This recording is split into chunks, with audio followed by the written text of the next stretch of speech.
अस्सलाम वालेकुम dear students. आज हम लोग चैप्टर नंबर 18 का नेक्स्ट टॉपिक पढ़ेंगे, कंपेरेटर एज नाइट स्विच।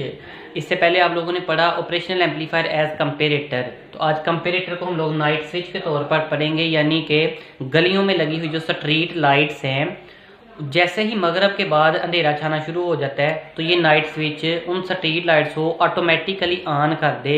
उसके लिए हम लोग आज इसकी फंक्शनिंग पढ़ेंगे। तो सबसे इम्पोर्टेंट है इसमें इसका जो सर्किट डायग्राम है। तो आप लोगों ने एक एक स्टेप जो है वो मेरे साथ साथ देखने, आपको इसकी इंशाल्लाह ताला सारी समझ आ जाएगी। तो देखो, फर्ज करो ये हमारे पास प्लस VCC एक वोल्टेज सप्लाई है। मैं फर्ज करने लगा हूँ उसकी वैल्यू है 70 वोल्ट। सही हो गया। उसके साथ हम लोगों ने प्लस VCC के साथ एक LDR सेंसर लगा दी है। आप लोग पढ़ चुके हो 13 चैप्टर में कि इसी चैप्टर में भी लिखा हुआ है कि हर वो डिवाइस जो किसी दूसरी एनर्जी को इलेक्ट्रिकल वोल्टेज में कन्वर्ट कर देती है उसको सेंसर कहते हैं। तो ये एक लाइट डिपेंडेंट रेजिस्टर, ये एक ऐसा सेंसर है जिसकी रेजिस्टेंस रोशनी के कम ज्यादा होने की वजह से कम ज्यादा हो जाती है। यानी कि सुबह के टाइम जब, चूंकि ये एक सेमीकंडक्टर का बना होता है, LDR सेंसर जो है ये सेमीकंडक्टर का बना होता है। सुबह के टाइम जब इसके ऊपर रोशनी ज्यादा पड़ती है तो थर्मल एनर्जी की वजह से इसके कोवलेंट बॉन्ड ब्रेक करते हैं, इसके अंदर इलेक्ट्रॉन होल पेयर क्रिएट होते हैं, जिसकी वजह से इसमें करंट पास करने की मिकदार ज्यादा होती है तो रेजिस्टेंस कम होती है दिन के वक्त। जैसे ही अंधेरा छा जाता है तो इसकी रेजिस्टेंस हाई हो जाती है, क्योंकि थर्मल एनर्जी नहीं मिलती, इसके कोवलेंट बॉन्ड ब्रेक ना होने की वजह से इलेक्ट्रॉन होल पेयर क्रिएट नहीं होते। तो ये जो LDR है, लाइट डिपेंडेंट रेजिस्टर, इसकी रेजिस्टेंस को हम लोगों ने RL से रिप्रेजेंट किया है। रिपीट कर रहा हूँ कि दिन के टाइम इसकी रेजिस्टेंस कम होती है, इसमें इससे ज्यादा करंट फ्लो करता है। रात के टाइम इसकी रेजिस्टेंस हाई होती है। लो जी, इसके साथ ही LDR के साथ सीरीज में हम लोगों ने एक R3 रेजिस्टर लगा दिया। तो ये दोनों आपस में सीरीज में लगे हुए हैं। तो ये जो पोटेंशियल डिफरेंस है VCC 70 वोल्ट, वो इन दोनों के अक्रॉस डिवाइड होगा, जो कि आप लोगों ने 13 चैप्टर में भी पढ़ा था कि सीरीज के अंदर करंट तो सेम रहता है, पोटेंशियल डिफरेंस सेम नहीं रहता। यानी कि दिन के और रात के टाइम इसकी रेजिस्टेंस हाई लो होती है।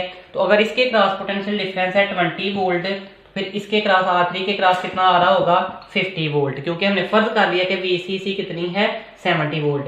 अगर इसके क्रॉस आ रहे होंगे 30 वोल्ट तो फिर इसके क्रॉस कितने आ रहे होंगे 40 वोल्ट। तो टोटल कितने हो गए 70। तो अगर आप लोग एक वोल्ट मीटर लो और उसका एक टर्मिनल यहाँ पे जोड़ दो, एक टर्मिनल यहाँ पे जोड़ दो, आप पोटेंशियल डिफरेंस मेजर करो तो टोटल कितना आ जाएगा 70 वोल्ट। ये चीज भी हो गई। इस सर्किट के बिल्कुल पैरेलल आप लोगों ने एक और सर्किट देखा जिसमें एक R1 फिक्स रेजिस्टर है और एक R2 फिक्स रेजिस्टर है, जिसको हम लोग इसी प्लस VCC के साथ जोड़ देते हैं, बिल्कुल इस तरह से। तो आप लोगों ने 13 चैप्टर में पढ़ लिया था कि सीरीज में करंट सेम रहता है, पैरेलल में पोटेंशियल डिफरेंस सेम होता है। तो ये सर्किट इस सर्किट के पैरेलल है। इस सर्किट के क्रॉस पोटेंशियल डिफरेंस है 70 वोल्ट, फिर इस सर्किट के क्रॉस भी कितना होगा 70 वोल्ट। यानी कि आप यहाँ पर वोल्ट मीटर का एक टर्मिनल लगाओ और वोल्ट मीटर का एक टर्मिनल यहाँ पर लगाओ तो पोटेंशियल डिफरेंस कितना आएगा 70 वोल्ट। ये चीज हो गई। लेकिन चूंकि ओम लॉ के मुताबिक रेजिस्टेंस की वैल्यू कम ज्यादा होने की वजह से पोटेंशियल डिफरेंस की वैल्यू कम ज्यादा होती है। तो इन दोनों रेजिस्टेंस की वैल्यू पे डिपेंड करता है। अगर इसके क्रॉस आ रहे होंगे 20 वोल्ट, फिर इसके क्रॉस कितने आ रहे होंगे 50 वोल्ट, ये दोनों की रेजिस्टेंस पे डिपेंड करता है। लेकिन जो है वो इन दोनों टर्मिनल के दरमियान जो टोटल पोटेंशियल डिफरेंस है वो 70 ही रहेगा। ये हो गया इतना। अब नेक्स्ट क्या करूंगा कि जो ऑपरेशनल एम्पलीफायर है इसका नेगेटिव टर्मिनल को, जिसको इन्वर्टिंग कहते हैं, यहाँ पर जोड़ देंगे। यानी कि ये negative V negative inverting terminal को यहाँ पे जोड़ दिया, और इसका जो पॉजिटिव यानी कि नॉन इन्वर्टिंग टर्मिनल है ऑपरेशनल एम्पलीफायर का, उसको हम लोग यहाँ पे जोड़ देंगे। पिछली वीडियो में बता चुका हूँ कि इसका मतलब होता है कि ये तार इसके अंदर से नहीं गुजरे, इसके ऊपर से बाहर से गुजरे, यानी कि ये वाली तार और अंदर वाली तार आपस में जुड़ी हुई नहीं है, इसका ये मतलब होता है। तो ये हो गया हमारे पास V+। आप एक वोल्ट मीटर लो, उसका एक टर्मिनल इस नेगेटिव वाले के क्रॉस यहाँ पर रखो और एक टर्मिनल यहाँ पर रखो। तो इन दोनों पॉइंट्स के क्रॉस जो पोटेंशियल डिफरेंस आ रहा होगा उसका नाम हम लोगों ने यहाँ पर रखा हुआ है V'। ये बात हो गई। अब आप क्या करो, ये जो प्लस वाला है, प्लस वाला इस टर्मिनल के क्रॉस वोल्ट मीटर का एक टर्मिनल रखो और वोल्ट मीटर का दूसरा टर्मिनल यहाँ पे जोड़ो। तो इस पॉइंट और इस पॉइंट के क्रॉस जो पोटेंशियल का डिफरेंस आ रहा है उसका नाम यहाँ पर हमने रखा हुआ है V R, reference voltage. Reference voltage इस वजह से कि ये फिक्स रेजिस्टेंस है, इस पोटेंशियल डिफरेंस की वैल्यू कम ज्यादा नहीं होगी, और यही वाला पोटेंशियल डिफरेंस है पॉजिटिव के अक्रॉस जिसकी आउटपुट को हम लोग यूज करते हैं स्विच को ऑन या ऑफ करने के लिए। एक जो बात मैंने बता दी है, क्योंकि ये फिक्स रजिस्टर है, ये भी फिक्स रजिस्टर है, तो ये जो वी आर रेफरेंस वोल्टेज है इसकी वैल्यू चेंज ही नहीं होगी। लेकिन क्योंकि ये जो LDR है ये वेरिएबल रजिस्टर, MCQs भी आ सकता है, वेरिएबल रजिस्टर्स में एक LDR भी शामिल है।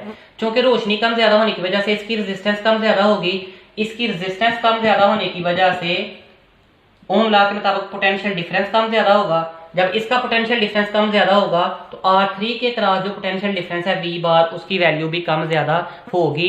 तो यहाँ पर आम जुबान में ये कहना चाहता हूँ कि VR फिक्स है, V प्राइम की वैल्यू फिक्स नहीं है। इसको मैं मैथमेटिकली प्रूव कर देता हूँ कि याद करोगे।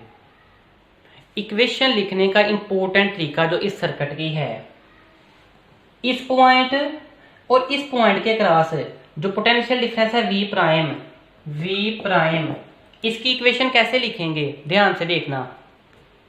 इन दोनों पॉइंट्स के अक्रॉस जो रेजिस्टेंस है R3 उसको डिवाइड कर दो total resistance RL plus R3 से, RL प्लस R3 मल्टीप्लाई करवा दो अप्लाइड वोल्टेज VCC। तो इस तरह से हम लोगों ने क्या कर दी, इसकी इक्वेशन लिख दी। नहीं समझ आई तो दूसरा तरीका दोबारा इसको सुन ले। इस पॉइंट और इस पॉइंट के दरमियान जो पोटेंशियल डिफरेंस है VR, उसकी इक्वेशन लिखने का तरीका, इन दोनों पॉइंट्स के क्रॉस जो रेजिस्टेंस है R2 उसको डिवाइड कर दो टोटल रेजिस्टेंस यानी कि R1 प्लस R2 मल्टीप्लाई करवा दो अप्लाइड वोल्टेज के जरिए प्लस VCC। तो ये इसकी दो इक्वेशन है जो आप लोगों की इस टॉपिक के अंदर बनी भी हुई हैं। अब अगर आप लोग करंट की इक्वेशन लिखो इन दोनों टर्मिनल के क्रॉस, तो ओहम लॉ के मुताबिक करंट किसके इक्वल होता है, V over R, total potential difference over total resistance. तो इसका करंट लिखो I is equal to potential difference हमारा कितना है VCC, R की जगह पे टोटल रेजिस्टेंस है R1 प्लस R2। ये आपने करंट की इक्वेशन लिख ली। इसी तरह अगर आप लोग इन दोनों पॉइंट्स के क्रॉस करंट लिखो तो I किसके इक्वल होगा, V total VCC potential difference divided by total resistance RL plus R3, RL plus R3 plus इसको इनको इस वजह से कह रहे हैं कि ये दोनों आपस में सीरीज में लगे हुए हैं। बच्चों ऑपरेशन सुनना, शुरू में बताया था दिन के टाइम रोशनी पड़ रही होती है तो RL की वैल्यू होती है स्मॉल, तो दिन के टाइम में RL है स्मॉल।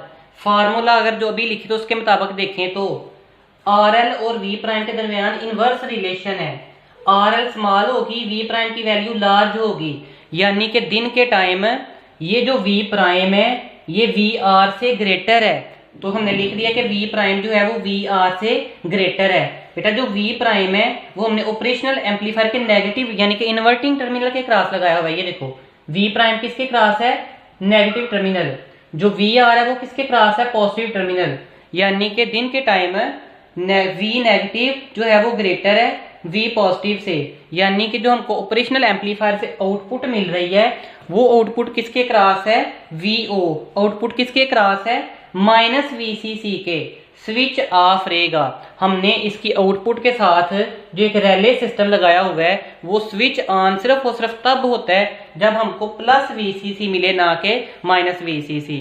अब हम लोग नाइट का फंक्शन पढ़ते हैं। तो हम पढ़ेंगे ड्यूरिंग नाइट, रात के वक्त। मैंने आपको पहले भी बताया था जो RL रेजिस्टेंस है ये होती है हाई। तो देखो RL है लार्ज, तो इनवर्सली रिलेशन बताता है कि RL लार्ज होगी तो V प्राइम क्या होगा, स्मॉल। RL लार्ज है, V प्राइम स्मॉल, यानी कि इस केस में V प्राइम जो है वो लेस देन है VR से, यानी कि इस केस में V प्राइम की वैल्यू कम है, VR की वैल्यू ज्यादा है। VR किससे कनेक्टेड है, प्लस वाले से। तो हम कहेंगे कि V प्राइम जो है वो V नेगेटिव वाले से कनेक्टेड था, VR जो है वो पॉजिटिव वाले से कनेक्टेड था, इस यानी कि इस नेगेटिव और पॉजिटिव से। तो रात के टाइम V नेगेटिव जो है वो लेस देन होगा V पॉजिटिव से, यानी कि जो आउटपुट होगी यहाँ पर जो ऑपरेशनल एम्पलीफायर से हमको आउटपुट मिल रही होगी वो इस टर्मिनल की वजह से होगी जो VR के क्रॉस है, यानी कि प्लस VCC तो स्विच ऑन हो जाएगा। यानी कि हमने इसके आगे आउटपुट के आगे जो रिले सिस्टम लगाया हुआ है उसकी शर्त ये है कि वो स्विच ऑन तब होता है जब उसको प्लस VCC आउटपुट मिले। ये था कंपेरेटर एज नाइट स्विच। इस टॉपिक में कोई भी चीज़ समझ ना आई हो वो आप लोग कमेंट में पूछ सकते हो। Thank you.